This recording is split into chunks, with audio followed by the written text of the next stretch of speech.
आदित्य की माँ को तो बुला लिया तारा ने, तो मुझे भी तो थोड़ी बहुत मेहनत करनी पड़ेगी ना। लगना तो चाहिए कि मैं तारा की जुल्मों से सताई हुई अबला नारी हूँ।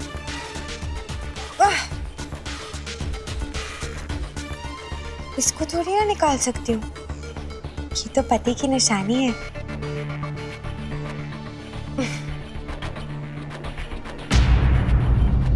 ऐसे थोड़ी ना लगूंगी मैं अबला नारी। इसको भी खोल देती हूँ।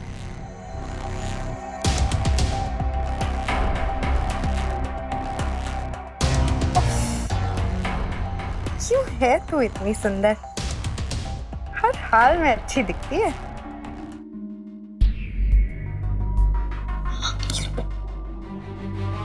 अब तक तो नंदू ने अपने आप को दुखियारी दिखाने का पूरा इंतजाम कर लिया। तारा, ये प्लान वर्क करेगा ना? अरे माँ 100% करेगा, हम सब हैं ना आपके साथ। चल नंदू, लग जा काम पे।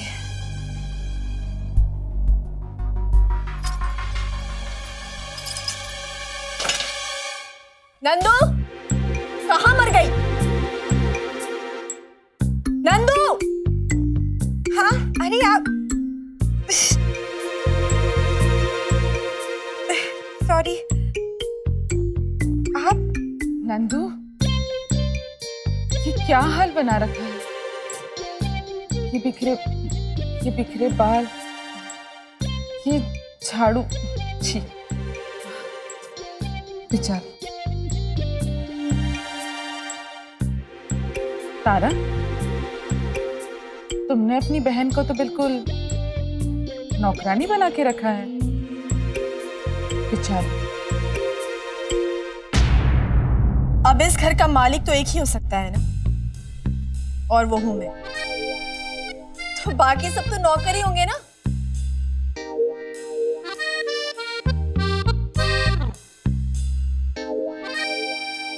और आप ज्यादा सर मत हिलाइए, खड़ी खड़ी निरूपा राय जैसी शक्ल मत बनाइए और जाकर मिले चाय बिस्कुट लेकर आइए। अरे आप क्यों तकलीफ करती हैं मालकिन साहिबा? मैं हूं ना, लेके आती हूँ ना चाय बिस्कुट। रुक। नंदिनी देवी, ये बैग कौन उठाएगा? आपके नौकर? मैं हूं ना नौकर।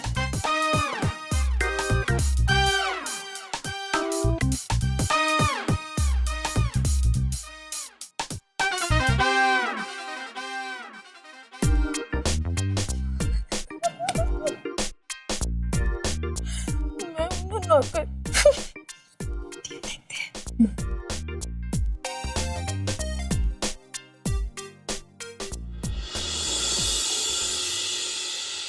एक मिनट। नंदू! नंदू! आई जी मालकिन, आपने बुलाया? इधर आओ।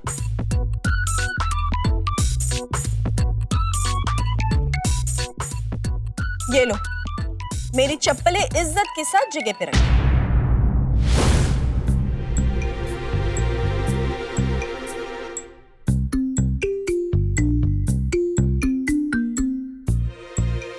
तारा,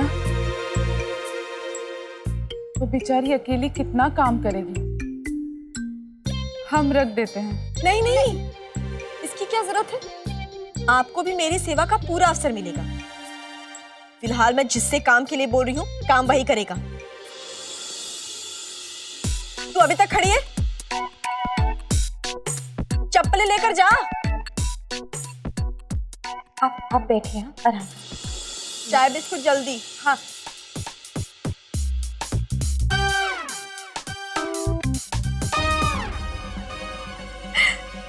अब टीवी देखी?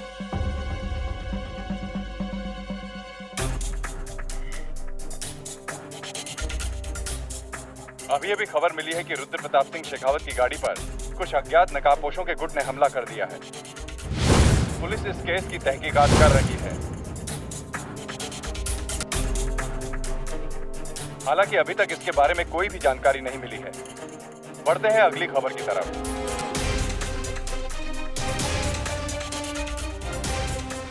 तारा, ये सब क्या है? जी ने ऐसा क्यों किया? नहीं माँ, ये चाल जरूर इस रुद्र प्रताप की है। समझ में नहीं आ रहा क्या चल रहा है इसके दिमाग में।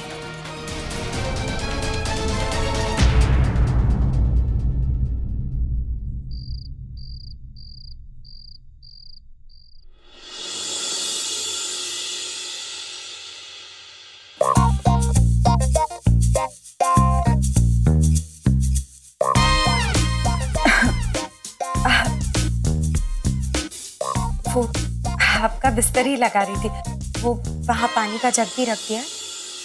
और कुछ चाहिए होगा तो मुझे बता दीजिएगा। तुम्हें क्यों? घर के सारे नौकर कहाँ हैं?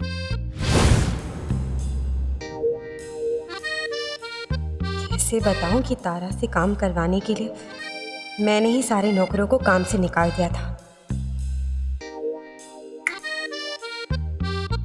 क्या हुआ? तारा ने घर के सारे नौकरों को काम से निकाल दिया। क्यों? वो जाहिर सी बात है ना, मुझे और रुद्र जी को नौकर बना के रखे इस घर में। हम तो सोच रहे थे कि तारा तुम्हारी बहन है, एटलीस्ट तुम पे तो जुल्म नहीं करेगी। बाकी सब तो ये सोचते हैं कि तुम और तारा मिलके इस घर पे राज कर रहे हो। सही कहती हैं आप। इसी बात का दुख होता है मुझे भी कि सब लोग यही सोच रहे होंगे कि वो इस घर की मालकिन है और हम लोग नौकर।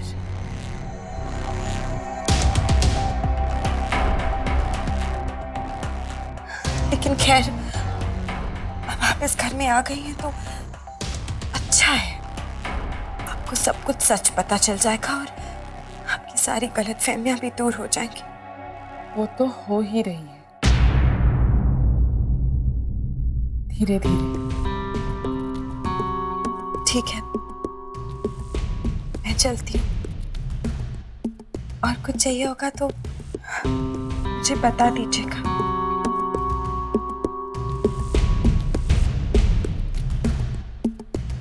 अब देखती जाओ निर्मला, कैसे तुम्हें शीशे में उतार के तुम्हारे बेटे को अपना बनाती हूँ। नंदू को यही लगेगा कि वो माँ को शीशे में उतारी। और सच ये होगा। सच ये होगा भाभी कि मैं और मॉम दोनों आपके हिसाब से एक्टिंग कर रहे होंगे। बिल्कुल। अब हम सब मिलकर रुद्र प्रताप और नंदू के बैंड बजाएंगे। मैं आपके साथ हूँ भाभी।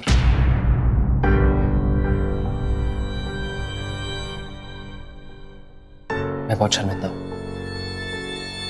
हम सबने आपको कितना गलत समझा, इतना भला बुरा कहा और बिना सोचे समझे इतना बुरा सलूक किया।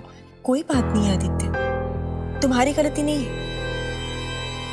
और वैसे भी उस वक्त मैं बहुत मजबूर थी और मजबूरी में ही मुझे बुरा बनने की एक्टिंग करनी पड़ी। नहीं भाभी, उससे पहले भी तो जब आपने सबको सच बताने की कोशिश की, किसी ने भी आपकी बात पे विश्वास नहीं किया। मैं गलती करके भी चुप रहा। आपको पता है कि राधा का कत्ल मेरे हाथों हुआ था और जिसकी सजा मुझे भैया को मिली थी। आदित्य, तुम अब तक नहीं समझे? क्या? राधा का कत्ल तुमने नहीं किया। यही बात तो मैं कब से समझाने की कोशिश कर रही हूँ। राधा जिंदा थी। अरे उसका कत्ल तो बहुत बाद में हुआ था, वो भी रुद्र प्रताप के हाथों। हाँ, जब वो अदालत में आ रही थी गवाही देने के लिए, जिससे मेरा मृत्युंजय बाइज्जत बरी हो सके। उसके पहले ही रुद्र प्रताप ने उसकी हत्या कर दी।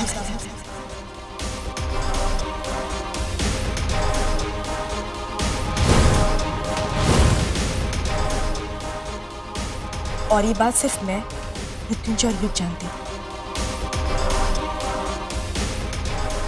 पर इस वक्त हमारे पास चुप रहने के अलावा और कोई चारा नहीं है। मतलब जिस रुद्र प्रताप के जुल्मों की सजा हमने अब तक पाई, हम उसी को अच्छा मानते रहे। हाँ, पर तुम फिक्र मत करो, क्योंकि बहुत जल्द रुद्र प्रताप का असली रूप सबके सामने आ जाएगा। इसलिए तो हमने ये जंग छेड़ी। और तुम देखना आदित्य, इस जंग में जीत हमारी होगी।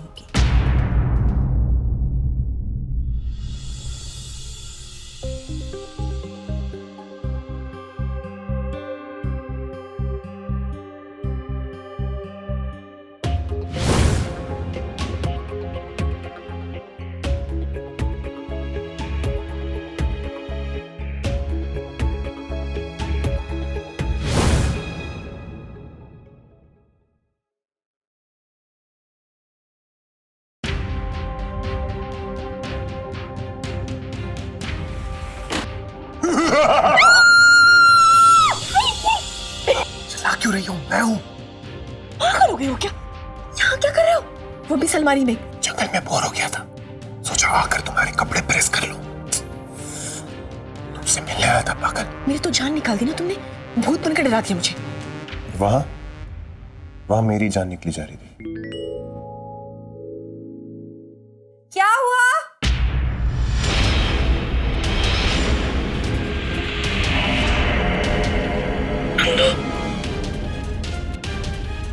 क्या हुआ है? क्यों हल्ला कर रही है?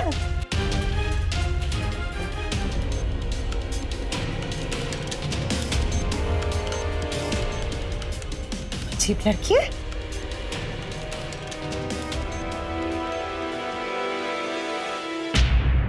कुछ बोलेगी भी आप? वो था। क्या? क्या वो? अरे वो था चूहा। चूहा? जहां तक मुझे याद है कि जब भी चूहा, छिपकली या कॉकरोच घर पे दिखते थे तो मैं और माँ डर के मारे स्टूल पे चढ़ जाते थे और तू ही उन्हें घर से बाहर निकालती थी।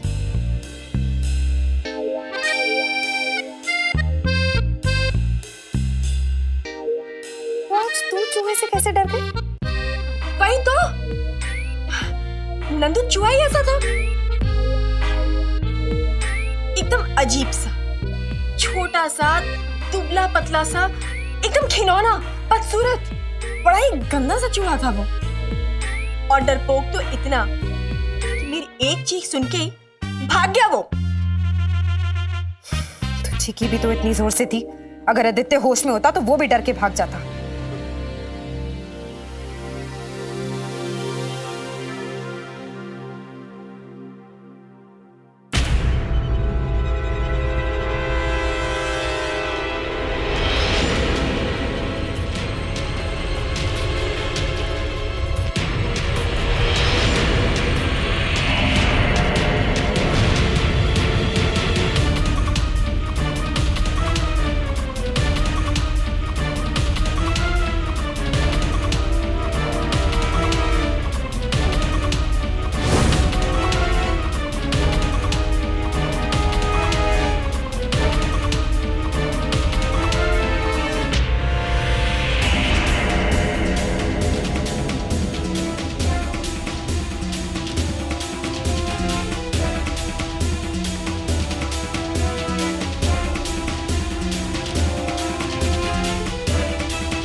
मैडम,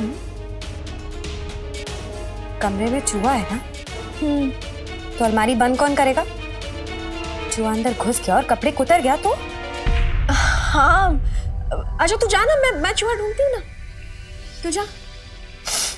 पागल लड़की है।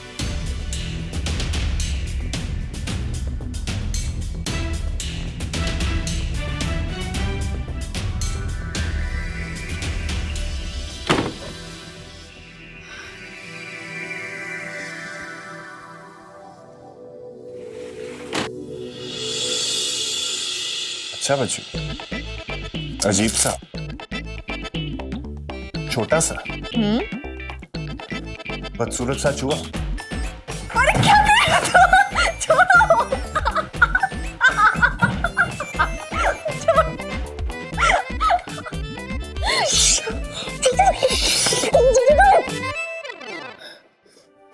अब बोलो, मुंह पर हाथ रख दो और फिर बोलो अब बोलो। तुम्हें किसने बोला इतना बोलने के लिए? और क्या बोल रही थी वहां पे?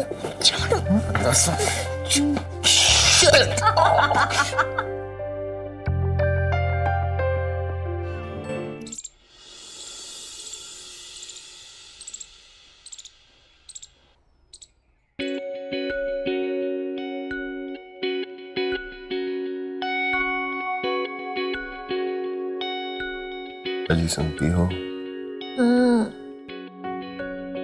ये जाने का मन तो नहीं कर रहा है, लेकिन जाना पड़ेगा।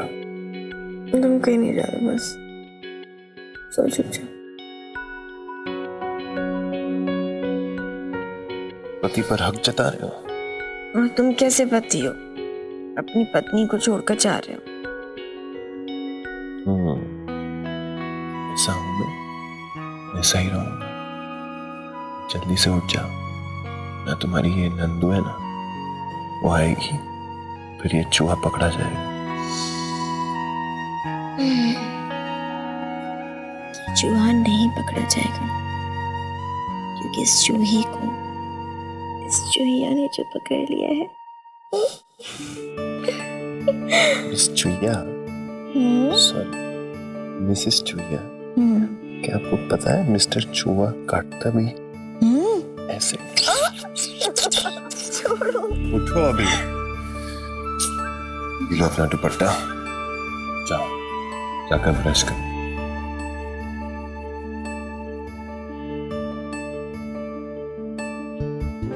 क्या हुआ? मेरी प्रॉब्लम सॉल्व करो ना। अरे मिसेस चूहिया की प्रॉब्लम मिस्टर चूहा सॉल्व नहीं करेगा तो कौन करेगा?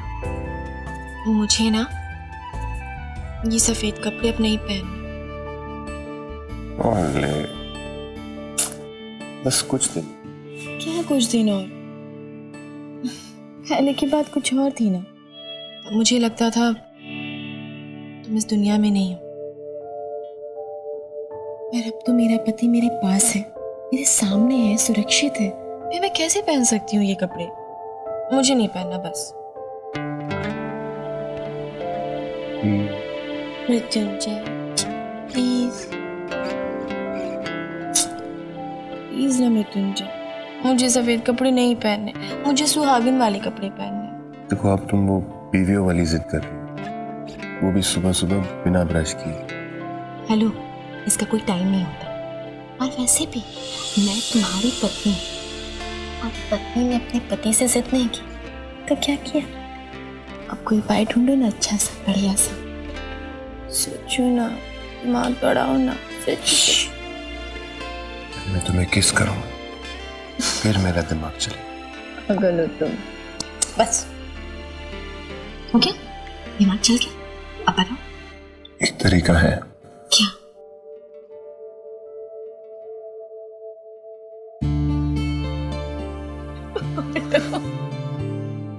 क्या हुआ?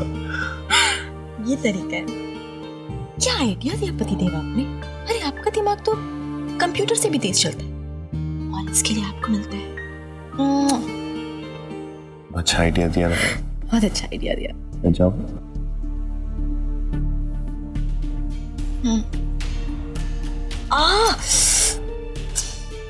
अरे तू बनाया करो ना। चल देखो, कंप्लेन कर दो। अब क्या हुआ? माँ को घर में देखकर रुद्र प्रताप ने कुछ कहा? वो घर पर है कहाँ? वो घर से बाहर है। क्या? मैंने न्यूज में देखा कि उसे नकाबपोश के गिरोह ने किडनैप कर लिया है। पता नहीं कौन सी चाल चल रहा है वो। मैं बताता हूँ उसके दिमाग में क्या चल रहा है। वो मुझे मेरे ही जाल में फंसाने की कोशिश कर रहा है।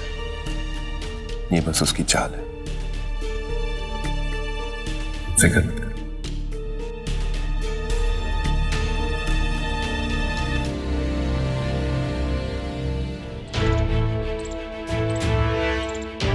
जाहिर है आशिक मियां के रुद्र प्रताप ने ये चाल हमें फंसाने के लिए चली है, हमें अपनी मांद से बाहर निकालने के लिए। मैं भी तारा से यही कह रहा हूं, सब उसका नाटक है। हमें तो ढूंढ नहीं पाया, इसीलिए खुद को गायब कर दिया और हम पर इल्जाम लगा दिया। शहर की सारी पुलिस फोर्स हमें ढूंढने में जुट जाएगी। मानना पड़ेगा रुद्र प्रताप, इस बार तुमने चाल जोरदार चली है। तो अब क्या करना चाहिए? फिलहाल तो कुछ नहीं, हम कुछ नहीं करेंगे तो ही तो वो अपनी अगली चाल चलेगा गुरुजी। और आप ही ने तो सिखाया है कि कोई भी खेल समझने के लिए दो दांव देख लेना अच्छा होता है। तुम्हारा कहना बिल्कुल सही है आशिक, फिर भी मैं अपने आदमियों से कह देता हूं कि वो होशियार रहें। जी गुरुजी। तुम भी होशियार रहना तारा। तुम जो करने जा रहे वो भी आसान नहीं होगा।